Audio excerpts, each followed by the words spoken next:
Hola, bienvenidos. Welcome to En Casa con la Plaza. Good evening to all of you out there. My name is Abelardo de la Peña Jr. I'm the Director of Marketing and Communications with La Plaza de Cultura y Artes. En Casa con la Plaza, of course, is our 3 times weekly series of Zoomed and Facebook Live presentations, demonstrations, conversations, and performances. All of you out there, thank you so much for joining us. If you're on Zoom, please use the comment feature to ask questions, the Q&A, ask questions, make comments throughout the presentation. We might take them during the presentation, might take them afterwards. Those of you who have joined us on Facebook Live as well, use the comment section there and let us know where you're viewing from as well. And ask comments, make comments, ask questions.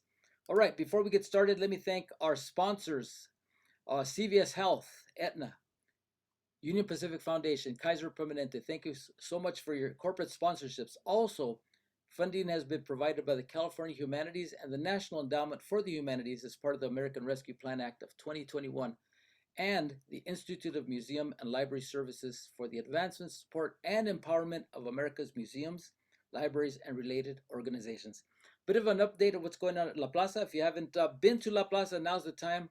Well, not right now because we're closed, but come on down. We're open every day except for Tuesday during the week from 12 to 5, and then on weekends from 10 a.m. to 5 p.m. Our exhibitions are all open. LA starts here, Calle Principal. Our most recent temporary exhibition, Patriotism and Conflict, which opened back in November. Also, we have Frank Romero's going to the 1984 Olympics, and these are the final 2 weeks for Carlos Almaraz Evolution of Form, a really incredible exhibition that you just have to check out.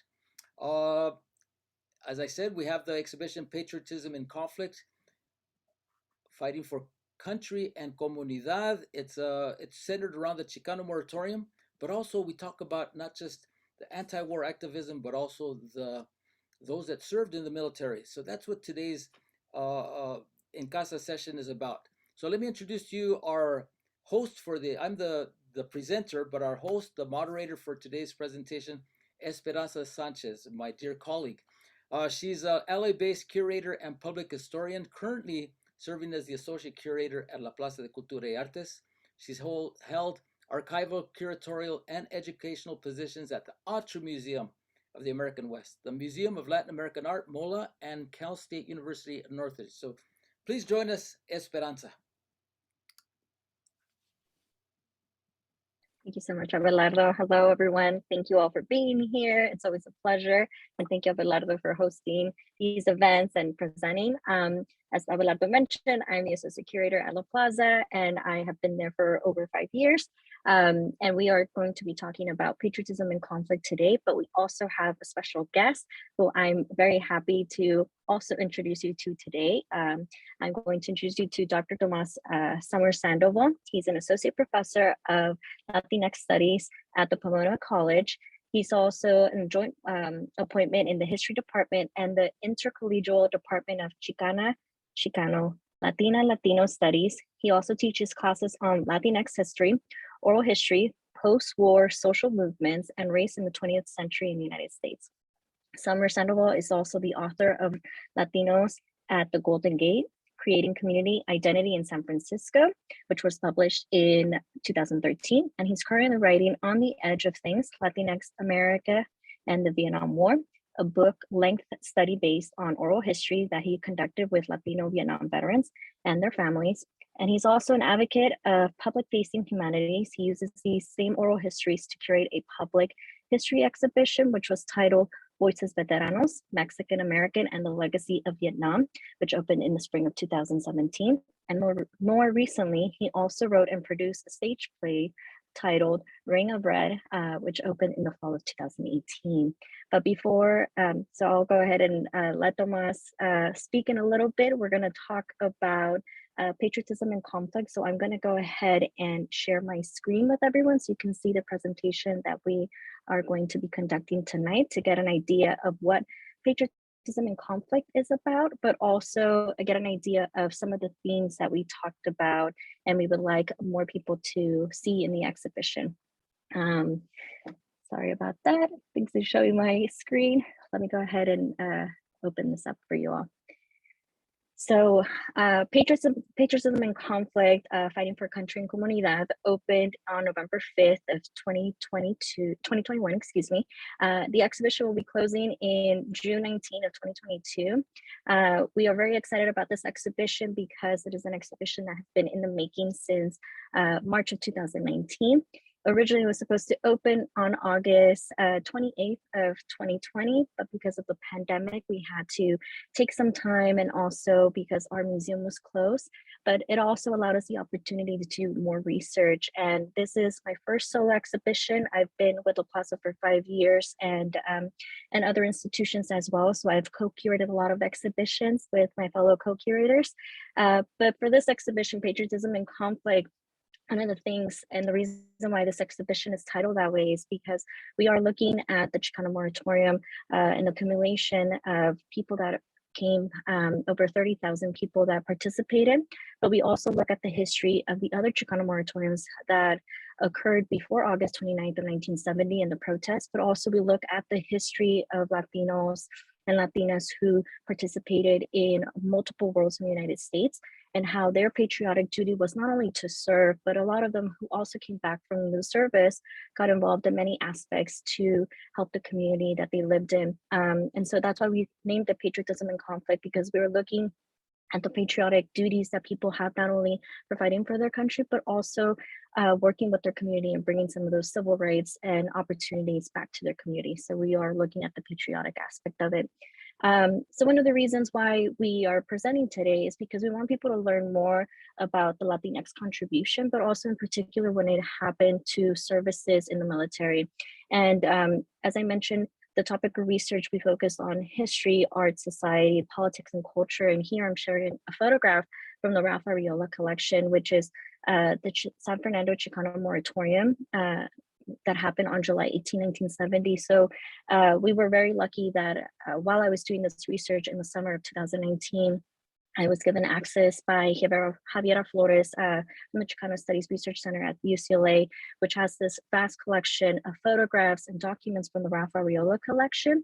And here you're just kind of seeing some of the photographs that we were able to look through and feature in the exhibition. One of the great things about it is that there's so many collections and archives in Los Angeles that do talk about the Chicano Moratorium. And one of the things that we really wanted to focus on, and something that was very dear to me, was looking at how community was involved and how that was a patriotic duty. So we feature photographs, ephemera, and other things. But here we have these wonderful photographs of a young girl carrying a Mexican flag. And these are photographs from Oscar Castillo. We also have a photograph that he also featured of a mother and child who were protesting during the Chicano Moratorium of August 29, 1970. So it just kind of gives people an idea of what this exhibition is not only about, but also what people were fighting for. And they were really advocating for their own civil rights and opportunities for not only themselves, but for their family and their descendants as well. One of the great aspects about this is that even though a lot of the collections were closed, we were able to gain some access because they were digitized. However, when it came down to more of the community aspect, we actually had a collection drive, not in a way for us to collect items because we don't have a collection initiative here at La Plaza, but we do have a lot of community events, and we do have a lot of community members that are willing to lend their artworks or their photographs or ephemera into these exhibitions. And one of the many ways that we came into contact with so many veterans was through Dr. Tomás Sandoval, but also through community members who had worked with a lot of these veterans. And here I'm showing you photographs from Howard Hernandez, who took photographs during his Vietnam service. And he also has a Bronze Star that he also earned while he was in the service between 1970 and 1972. So we valued a lot of the contributions from our community members who not only provided oral histories, but they also provided their own personal objects for these exhibitions. We'll get an opportunity to see as well. I also kind of want to take the time to give credit to our advisory committee members. Dr. Tomás Sandoval was also part of this as well, but I do want to give the opportunity to thank these people and also our staff at the LA Plaza, because even though this was my first solo exhibition, this exhibition would have not been possible without the contribution of so many people, so many historians, organizers, and participants, and also our staff as well, and our designer Jenny Vigas. But I also want to thank also our interns who were very much part of this: Arnaldo Doral, Pedro Puentes, and Marlene Villatoros as well. And here I'm showing you a photograph of a couple of pins that we actually have in the exhibition that we were able to borrow. And if the archives are collecting these materials, and this one in particular is very important, is from the Gloria Arellanes paper, which is paper collection, which is from Cal State Los Angeles, and they've been collecting for a while now. And so this is the opportunity that we had to demonstrate not only some of the work that a lot of the Chicana women were doing in the Brown Berets, but also how they were very focused on the anti-Vietnam War movement, and also bringing opportunities into the community as well. So I'm going to jump in and talk a little bit about the themes of the exhibition. There are 3 themes, and here I'm showing you a photograph of the exhibition space. You'll be able to explore it not only in person, but also through Matterport if you are interested, and that one's more indefinite, while the temporary exhibition is only until June 19 of 2022. But one of the things that I mentioned is that we really wanted to explore the aspect of patriotism and what it means and how it was defined. And here in this area where we're setting the stage, we're kind of introducing you and giving you the perspective not only from the veterans aspect, but also what was going on with the Selective Service. And also we have an interactive, which we're really excited about because people have been participating and we're hoping more people will do it. But here you're just kind of getting an idea of what we have in the gallery. And one of the things that's very important is within the introduction, here we have a photograph of George Rodriguez, and he took this photograph of a soldier who was coming back from the service, and it was in East Los Angeles. Here you can see that his shoulders are kind of rolled over. He's tired, he's trying to go home. And this was a very different image in comparison to World War II veterans or even the Korean War. A lot of them were coming back with a bit of a celebration, especially with World War II. Well, with the Vietnam War, there was always this tension. So that was something that we explored in the exhibition. And in the next photograph here, I'm demonstrating how Oscar Castillo, also another photographer who was taking these photographs along with George Rodriguez and other photographers as well, of how this one's more of a contemporary one, but he's demonstrating how we do have Latino service members in the US, and because they have given their service, there's also monuments and there's also ceremonies to also remind people of how many contributions were given by Latinos in World War II, Korea, and the Vietnam War, but also even before that. You do have a long history of Latinos and Hispanics serving in American wars as far as the American Revolution. So it's just something that we explored closer in modern times and exploring all the way back to the 18th century. But one of the things about this exhibition, we also talk about the Selective Service in order for people to kind of understand that at this time, you do have the opportunity, if you wanted to register for war, or you were being pushed into the induction center, but there was also a lot of propaganda being put out there about the Vietnam War. And this is one of the photographs that Oscar Castillo took at one of the recruitment center at the Marine Corps in East Los Angeles that's no longer active because of activists who were very much at the forefront, especially during the Iraq War, to kind of close it down. But this is one of the ways that they would recruit students in order to participate. And as you can see, it has East LA Marines. It features Garfield High School, which is located here. You have Roosevelt as well, Montebello High School, and some other high schools as well. But it also kind of mentions the buddy program and the opportunities that you get to choose your own destination, which of course was not true. They got separated after a while with the buddy system, and the destination was Vietnam always. In some cases, probably, but not really. And you also have photographer Oscar Castillo, who's in the background. Not that he was trying to do it intentionally, but you get to see how even though he's documenting this history, he's also part of it as well. The interactive that we do have in the gallery it's also an opportunity. We use a registration card from the Vietnam War era, and we blurred it out, and we're asking people to participate. And the gray one on the left is demonstrating that if you are interested in registering for war, as the interactive aspect of it is, whether you decide to register for the war or you object, it's an interactive for us to see where people are deciding to go. And the red one is allowing people to decide if they decide to object. And it also mentions there that the AR and sorry, my dyslexia is kicking in, conscientious objector of war in any form. So we're hoping that people will continue to participate, and you can actually also participate not only in person, but you can also do it through our Matterport, and you can email curatorial@lapcon.org, and you can provide us with your answers if you decide to go into the service or not. The second theme of patriotism and conflict, we look at the mobilization of the community and the Chicana moratoriums. We focus on the aspect of the Chicana women who were mobilizing people, organizing them. They were very much behind the scenes, but they were also very much at the forefront as well. They were part of the Brown Berets. They had brothers and uncles and parents who had served in these wars, whether it was World War II, Korea, or even World War I. And they were also kind of debating with their own sense of duty and patriotism, should they support a war or not. And with the culmination of so many people being drafted at some point after December 1st of 1969, but even before that, kind of this pushment into going into the service, a lot of people were kind of grappling with their own idea of what patriotism represented and how they could help their community. And so we have a couple of photographs that we demonstrate with Rogelio Munoz and his fellow students and people from UCLA who participated in his induction protest, which happened on September 16th of 1969, which is Mexico's Independence Day.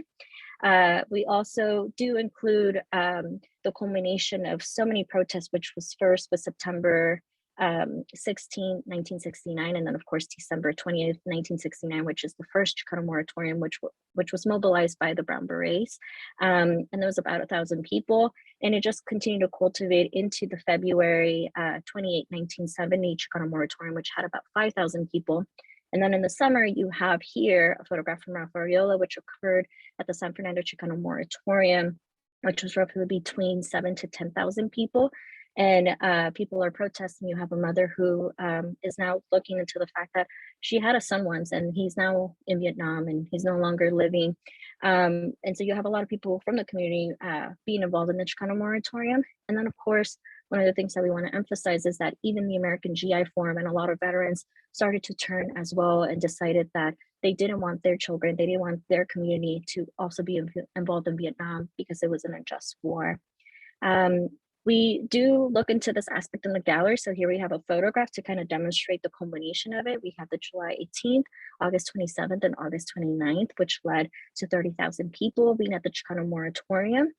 So you're able to explore not only the gallery, but we also have some ephemera and objects along with photographs and opportunities for people to see, along with a couple of videos demonstrating the veteran aspect and the activist aspect who were involved during this time. And then of course we have some music in the gallery, which you'll be able to listen to not only in the gallery, but we also will make available online as well with the playlist.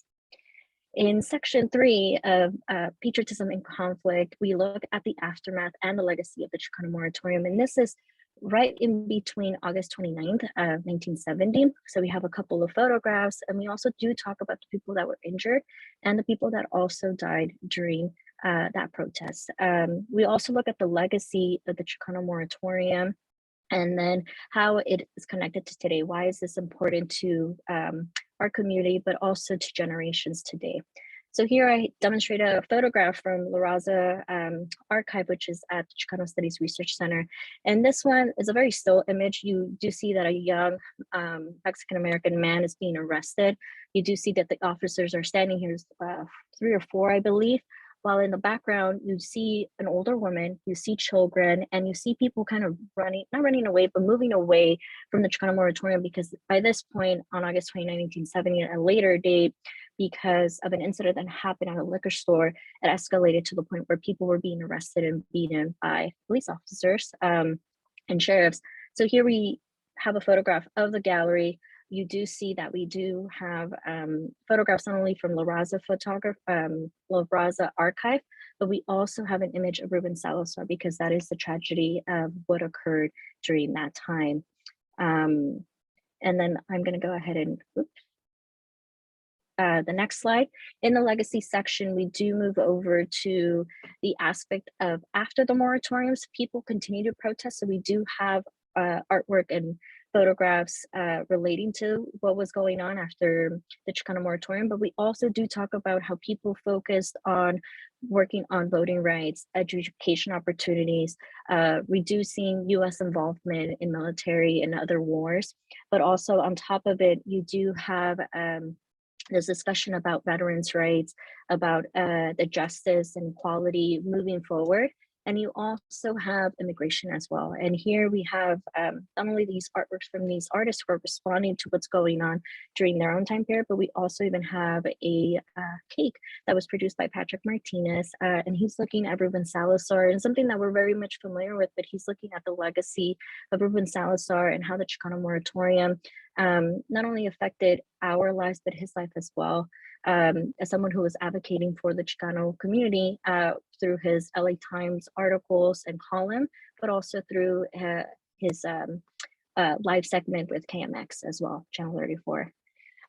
We also do talk about in the legacy section, as we mentioned, we do wanted to have the perspective both of the veterans and the activists and organizers. And in the legacy section, here I have two artworks from two artists. Mario Trillo is a Vietnam veteran. He created this work of art between 2008 and 2014, which he labeled Un Día a la Vez, based on a song, a Spanish song. And he created this Levi's his Levi's, and he had all his pins and where he was giving two Purple Hearts, a Bronze Star. He did have some injuries, and so he created this work not only because he was advocating for veterans' rights, also because he's an activist, and this was a way for him to kind of deal with the after effects of his service and in Vietnam, but it's also very therapeutic for him. So he's responding to a lot of the things and emotions that he was dealing with, and being at home in a full body cast when the Chicana moratorium was occurring. And then of course you have Oscar Magañez, who created this work of art for us for the exhibition. And when I spoke with him, he wanted to do an artwork where he was culminating all of the themes, but something that he was very adamant about is talking about not only the Chicana moratorium and some of the strengths and abilities that people were doing in this protest and the sense of activism throughout, which he also embodies here with an Aztec warrior. He also wanted to touch on the base that there are many veterans that are of Chicano or Latinx ancestry who are not US citizen and were involved in the Iraq War or the Gulf War or any other war and were deported to other countries, in particular to Mexico, and are still active and are still trying to gain their rights to come back to the US because that's what they were promised when they were recruited to go into the service. They were promised to get their citizenship. They also, what the great part about this is that, which we're talking about all these subject matters, they Oscar Magañez, who is also part of 3B Collective, and you'll have the opportunity to meet the artists and see what their work is about next Wednesday. They also created a mural for the 50th anniversary, which is located in Whittier Boulevard on August 29th, 2020. And they were able to recreate that mural for us in the exhibition in front of our mural, our Main Street bay windows. And one of the great things is that they were able to incorporate not only some of the organizations, like for example, Laditas at Slan, they were also incorporating some of the publication and some of the slang and works that were being created during that time, during the Chicana moratorium. But they also were able to even include Ruben Salazar business card, but I'll let them go ahead and talk about that next week. So we just wanted to show you a little preview. And the reason, again, why we're having this discussion is because there's obviously so many topics and so many perspectives that we wanted to discuss about the Chicano moratorium. And we have the opportunity to do it here when we're talking about Hispanic and Chicano and Chicana and Latinx veterans. As I mentioned, they have been involved since the American Revolution. But here, as I mentioned, we focus on World War II, and here we have a photograph of Sylvester S. Herrera, who received the Medal of Honor from President Truman for his service in World War II. And it's just kind of getting an idea of this is what was the duty, and we're used to kind of understanding that that was a very traditional way of seeing patriotism. And then, of course, it started to alter and expand as more people become involved in protests and involved in their community. And here we also have a Time magazine, and where we look at the fact that a 17-year-old woman, Latina woman, Ashley Luna Gorbea, she signed up for the service before she was even 18 years old, and she signed up for the Iraq War, and she wasn't even born when it first started, but she felt the sense of duty and opportunity that she wanted to move into the service for various reasons. And it's important to talk about the service of Latinos and Latinas in the United States and in the military, and it's something that we do in our exhibition, and we do also work with the University of Texas at Austin, who's been conducting these oral histories for a very long time. And it's always great to see this because you not only see that there was men involved, but you also see that women and people of mixed ancestry. And we also included people who were born in Mexico and served in World War II, and the Korean War, and Vietnam. But also one of the things that I wanted to point out is that a lot of the people that we might be very familiar with, we might not even be aware that they were in the service. And here we have a photograph of Congressman Ed Roybal. We also have a photograph of Cesar Chavez. We also have one of Sal Castro, and even Ruben Salazar served during the Korean War time, and he was in Germany where he was located. And on top of it, we also have a photograph of Dr. Tomás Sandoval's father, who served in Vietnam, which is located here, but he'll be able to talk about it a little bit further. And one of the reasons why it's so important is because they do have a lot of history and information, and they shared a lot of their oral histories with us, and it's something that we should continue to research and study, and not only just include in exhibitions and in documentaries, but we should also be aware of their service and why they were so dedicated to being in the service or choosing to serve in their community when they came back as well. So I'm going to go ahead and finish sharing my screen here, and I'm going to go ahead and move forward with introducing Tomás. Tomás, hi, how are you? Hello. Hi, Esperanza. Hi. Good to see you. No, of course, thank you for being here with us tonight. I wanted to have a discussion with you about not only the work you've done here at La Plaza, but part of the exhibition, but I also want to work with having a discussion with you of the work that you've been doing for a while. So my first question for you is, how did you become involved in researching history? And why did you choose to focus on Chicano veterans for your upcoming book that you are publishing?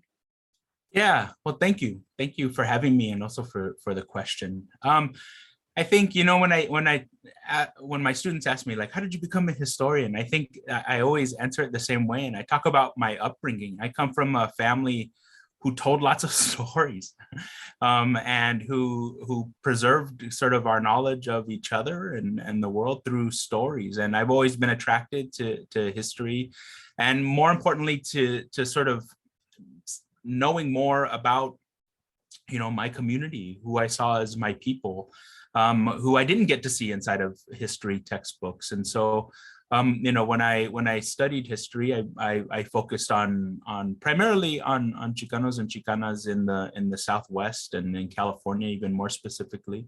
And all the work that I do and all the work that I teach relates to that. And this, you know, my latest project, which is really like 3 projects in one, which I could talk about after, but I came to that really in the most personal way. My father is a Vietnam veteran, as you mentioned. My tío, his brother, is a Vietnam vet. You know, growing up, the kids I was in school with, like a lot of their fathers were Vietnam vets. Like, this is something that I recognized as part of my family, as part of my community, as part of the people who I knew, the social world that I was familiar with. I recognized that it was an important story. And there wasn't, you know, at some point when I became a professional historian, I realized there wasn't a lot of understanding about that story. And so this is, you know, my opportunity to do that and contribute to that. Definitely. Well, I appreciate that. Thank you for sharing that with us. And one of the things too that I want to mention is that your father also allowed us to borrow a full album of photographs that he took while he was in the service in Vietnam. And one of the things that I wanted to kind of ask you is not only through your research, but by conducting all of these oral histories and even creating your own exhibition and this theater play, which is really exciting. What information have you encountered that you haven't seen at the forefront, or you haven't seen that has been taught? And especially because you are a professor and you're probably teaching it, like what are the things that you've seen out there that, excuse me, some of the things that you've researched that you haven't seen out at the out in the public? Yeah, it's a good question. And I think when you look at this history as a whole, especially when you look at oral histories as a whole, the various varied ways that Chicanos and Chicanas make sense of this history in their own lives, you get the sense that there isn't one single kind of story involved here, right? That our community is as diverse as any others and the kinds of responses that we had. You do see kinds of trends. And I think the most overriding one and the biggest part of this story for me is how this time period in our history, and this generation in particular, who I call the brown baby boom in the work that I'm writing, this generation who's coming of age is coming of age in a really particular moment in United States and in global history. And in a lot of ways, they're becoming very Americanized and very American in all the kinds of ways that larger society defines it, right? And Latinos joining the military or being drafted and enlisting together is a reflection of that, right? As much as the people who are back in the barrios of places like East LA who are protesting, for the return and for an end to that war. That is also a very American thing. And I think this is an opportunity to understand, the kind of story of Latinx America, which is that, we are as much a part of this country as any other group of people. Right? We're often stereotyped as the outsider and the immigrant, but even that immigrant is as American as any other person, right? I mean, very few of us in this country today ate something that wasn't planted, picked, packed, or processed by brown hands that speak Spanish.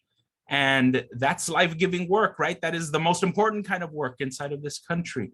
And then we have it, all the way to the other extreme, to participation inside of the military, which this place, as other countries, have always defined as the ultimate form of participation, right? The willing to sacrifice your own life for this cause of nation. And despite all the problems of that, right? Which is when you think about it, right? We're all taught that, and we might just accept that. But that's also a radical way of saying a population has to earn their membership. But no matter how we define it, Latinos are an intimate part of who this country is, and I think that's what these stories really help bring into focus. No, definitely. Thank you for sharing. That's wonderful. And I love that new term that you're also sharing with us, because I think we've all been kind of curious of how historians kind of develop these ideas, and you kind of just shared that with us a little bit. And I wanted to ask you, because we do have this photo album. When you were a child, when you saw this photo album, what kind of emotions did it bring up for you? As you're mentioning the fact that you're talking about conducting these oral histories, and now that you are a professional historian and a professor and an author, how do you think about that photo album that that it's in your father's possession? Yeah. Wow, that's a good question. It's a thing. I'll tell you that. Like, it's certainly something that we looked at a lot as a kid and as kids, and it was a way to understand, this important part of our family's history, right? And even ways to understand stuff maybe that we didn't even talk about all the way, But it's hard to pinpoint like how I felt about that. I don't know, but it was a present thing. There was something a little bit kind of holy about it, that photo album, and that now looks all all old and everything. But when I look at it now, I mean, and I think I've told this to my dad, like the thing that just stands out is he's just a baby. He's just a little skinny kid, you know, and, you know, to the eyes of my, you know, my eyes as a child, you know, that's my dad. He was a little younger, but he was still a grown up. But, you know, he's, into my eyes today, he looks like, you know, just a kid, you know, and that's, you know, that's part of that story too. No, definitely. Well, that's great. Thank you for sharing that with us. And I hope more people can see not only the research that you've been doing, but also get the opportunity to see this photo album and some other aspects of photography and letters and ephemera that we have from both the veterans and the activists. Since you've been touching a lot about the oral histories, I wanted to ask you, can you tell us more about the oral history project that you are currently working on? Yeah, and that's what I'm saying. Like, this is kind of like 3 projects. Like, part of it is, you know, I'm a professional historian, so we do things with the stuff that we research, and that's mostly right. And ultimately, this will turn into a book. But along the way, I've been also doing really public things with it, as you mentioned, a play and exhibits and participating in a lot of documentaries. But at its origin, this is really about preserving history, and collecting history and preserving it. We're largely, as a population, we're very much invisible inside of what we call the archive, which is the official record of things left, you know, that we write from. You know, we're not 100% invisible, not at all. But you know, we talk about this all the time inside of my field. You know, being a Latinx historian, researching Latinx people in the United States is often looking for needles in the haystack, you know, of these archives. And this is one of those examples. Up into and through the US war in Vietnam, the Department of Defense did not even count Latinos separately from whites. And so, just answering the question of how many Latino Vietnam vets are there, you can't go to one report from the Department of Defense at the time to get those numbers. Right? We have to calculate those numbers from a bunch of other different data sources. And so the Oral History Project starts really as a collection of making visible and preserving the history that we have. And the most precious things we have are our stories, our meaning-making stories about the things that we experience, the things that we live through, the ways that we live our lives. And so, you know, until people no longer reach out to me, you know, my students even, and I get my classes involved in this, but we conduct oral histories, not just with Vietnam veterans themselves who are Latino and Latina, but also with their family members as well. You know, I think what your exhibit does really well is it reminds us this is a community story, right? I mean, everyday life, you know, for this decade that Latinos, that, you know, young boys are going off to serve in this war, that means everyday life for people back in the barrios of the United States all over the place is also connected up to Vietnam in this really intimate and life or death kind of way. And it's a part of the daily life of everybody who's there. And then when they come back, it's part of their life from then on forward as well, right? The return and all the various kinds of after war struggles that people face. And so collecting oral histories with even their brothers, sisters, parents, although that's fewer and fewer. And so there's a kind of urgency to this, to do them. All the oral histories that I've recorded, we do under the protocols of the Library of Congress and what they call the Veterans History Project. So all of them will get deposited there. And we also, you know, store them over here at the Claremont colleges. And then in the last year, I've started a project and got some funding to start scanning and making digital copies of people's letters.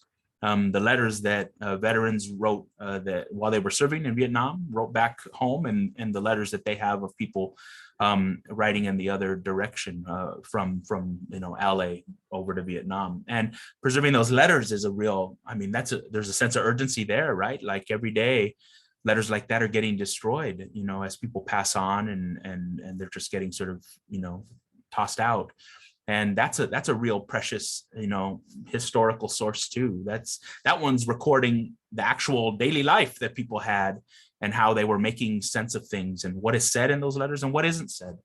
And so that's my other project. So yeah, collecting those is really about building out, creating an archive, creating a Chicano Chicana archive that can speak to future generations. You know, we were here and we participated in this history in this way. Thank you for sharing that. No, it is. It's very important. And I'm glad that you mentioned the fact that, yes, Latinos were involved in the service and they were being classified as whites. And it's something that you and other historians have been touching upon with these oral histories, but also going back, I believe, to the rosters to look at people based on their last names, correct? Yeah. And well, and also large data sets of like the 1980 census, which is the first time we ask you if you're Hispanic in what's called the short form, and also the first time they ask if you're a veteran of the Vietnam War era, not necessarily boot on ground Vietnam. And then there are other big data sets that we looked at, and we've run the numbers on them and to try to create a sense of the scope of the impact of the war on Latino communities. Definitely. Yeah, well, that's great. Thank you for sharing that with us. And since you've been talking about the oral histories and the work that you've been doing, I wanted to ask you how, because again, oral histories are very difficult to conduct and developing trust with people, but how do you create the sense of belonging or trust with someone that you're not as familiar with, or how do you get them to participate, to be willing to lend their letters to you? Because again, it could be so personal. How do you develop that trust with them? Yeah, and I understand that, right?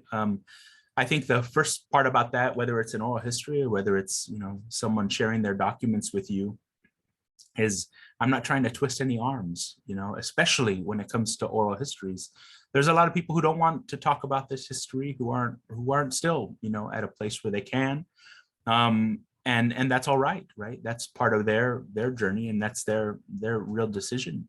But for those who, you know, all I can do is say that we're willing, and you know, I find more and more people are willing. I think, especially with the letters, I think there's a lot there for sure, even more than the oral histories. I think the people who have reached out to us, you know, I think the fact that I'm the son of a Vietnam vet, that I've been doing this for a while, that I'm doing things with them that put them back out into the public, it lets people trust because there's a record there, right? That they know I'm not doing anything crazy with them. They're going to the Library of Congress. They're going to be preserved there. They're going out in these exhibits, you know, they're preserved there.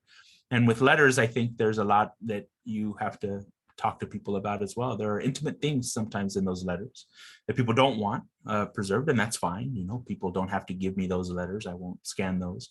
But if people are willing, right, those are important things too. You know, how people kept relationships going, you know, stretched out on different parts of the globe, how people communicate even things like love and attraction to each other. Like, those are precious historical documents. That's what being human beings on this planet and living lives is about. And things like that capture that human history. So.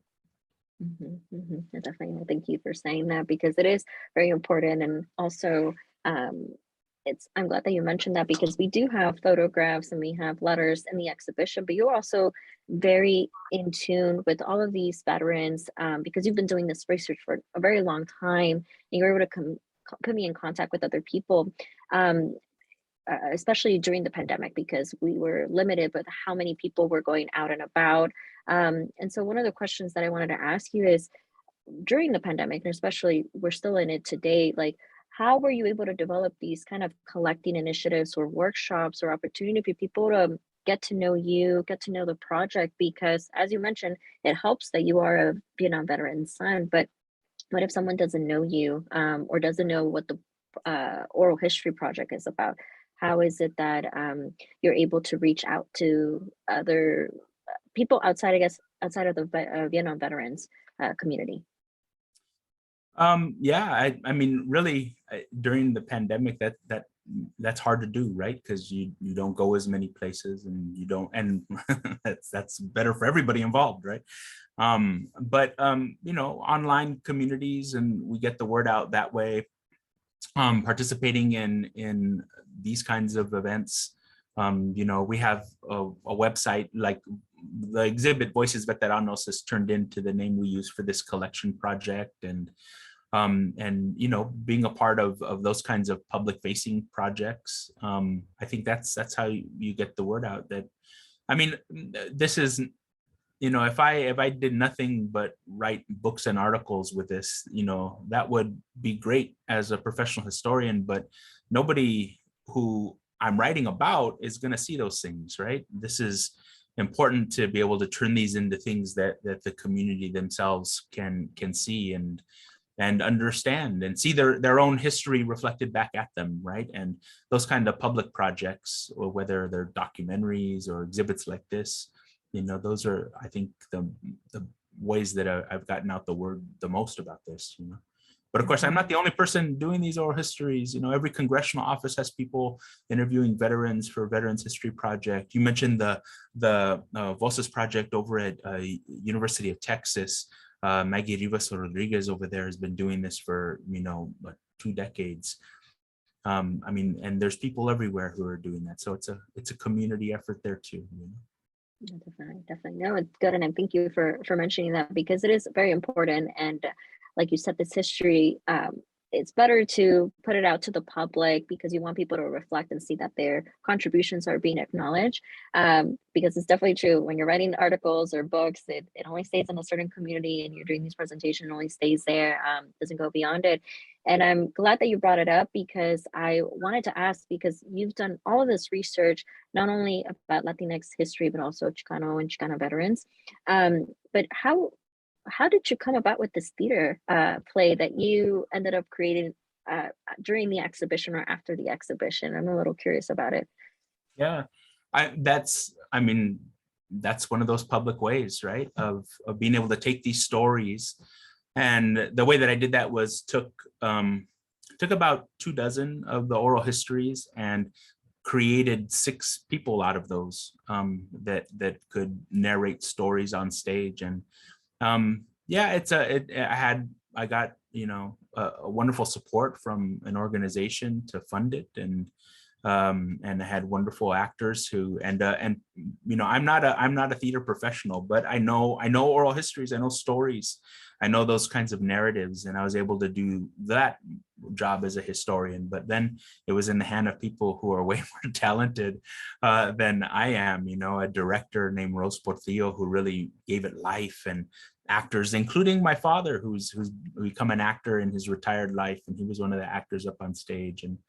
And that was it. It really is. It's the best thing I've ever done in my professional career, because it's taking all the kind of historical work that I do, but packaging it up and giving it back to the people who lived it in a way that they can engage with it, and they can see it and understand what it's about. And and so I'm hopeful that we've had a couple of readings of the play and a performance after, and I'm looking forward in a post-pandemic world that there'll be opportunities to do that again.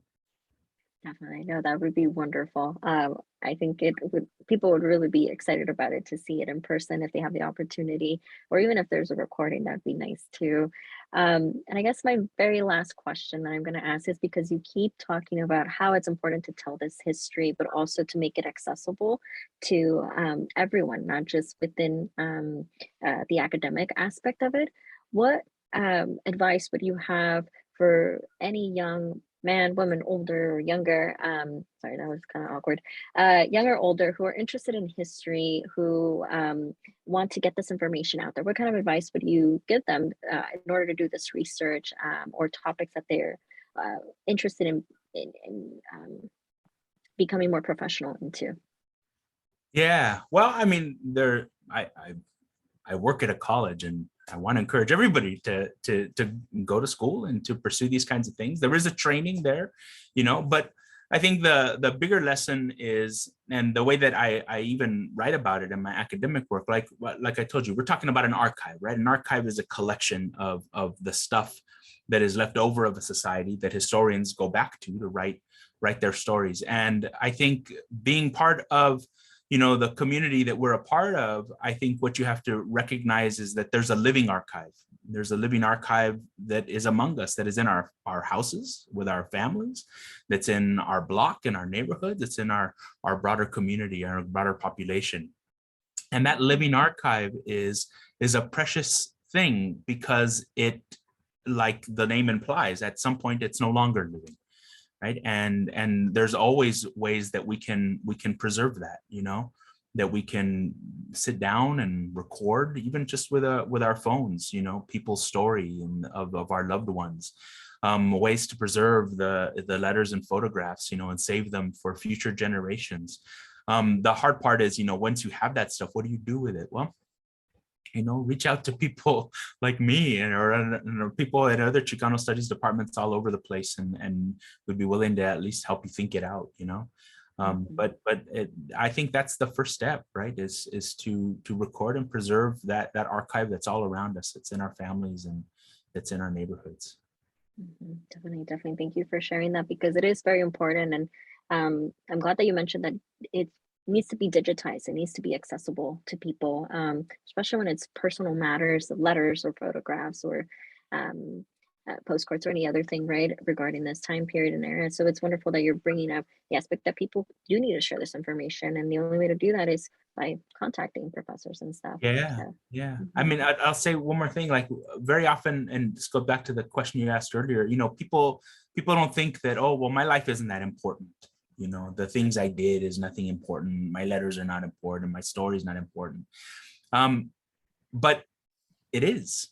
Right? Every single one of us, right? You don't have to be a president or some famous celebrity to be important. Every single one of us is part of a larger story. And if we don't preserve that story, right, it gets lost, and it can't be told and preserved for future generations. And so to you know, for all of us, I think we understand that, you know, at some level, right, that the story of every single one of us, from that person who helped provide food for us today to that person who, you know, sacrificed, you know, part of their life in defense of this nation's ideals. All of us have an important story, and together that's our collective story, right? Definitely, I agree with you wholeheartedly. Thank you for sharing that and motivating people to be involved and share their stories. That'd be great. So I believe there is one question that I caught from one of the audience member that is focusing on Chicana veterans. Did you see or have you come across any research demonstrating that Chicana women registered for the service for Vietnam? I haven't interviewed any, but I know of some who have been. And I mean, there's various kinds of capacities to serve inside of the military and non-combat roles, but support roles that still took service women into country and as medical support and as other kinds of units. And so that is a story that is important for us to preserve. I mean, really, right? When you're talking about even a small group of a smaller group, that's a very important story. Definitely.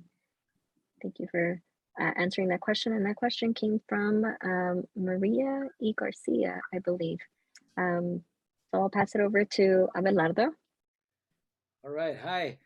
Hello again. Thank you, Esperanza, and thank you, Tomás. I mean, you're doing some really important work out there in gathering these oral histories, and now with the Letters Project. I've included in both the chat and in the comment feature on Facebook, and then there on Zoom, your website, voicesveteranos.wordpress.com. It includes information on your various projects and how to contact you, because we do have a few questions here on Facebook. How can we participate or get involved with the Oral History Project?